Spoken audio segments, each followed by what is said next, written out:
Οδηγά στην Ελλάδα. Οδηγά στην Ελλάδα. Αυτό το βίντεο λοιπόν σε ενδιαφέρει. Είμαι σήμερα στο δρόμο και τι να δω. Αυτοκίνητο, οικογενειακό, μικρομεσαίο κτλ. Και είναι από πίσω το κοριτσάκι. Έχει βγει σχεδόν το μισό έξω από το παράθυρο. Χαιρετάει σαν τη βουγιουκλάκι τον κόσμο. Ρε παιδιά, αλήθεια. Σοβαρά μιλάτε τώρα. Δεν ξέρω. Πείτε μου εσείς. Είναι normal? Δεύτερο περιστατικό. Τουρίστες προφανώς. Τουρίστες. Στα Χανιά βρισκόμαστε. Οκ.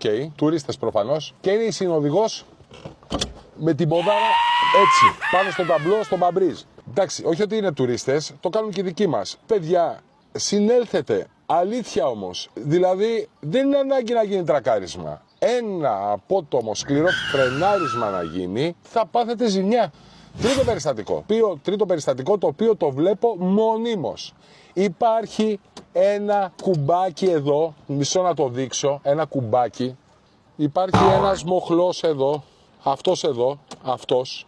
Νομίζω ότι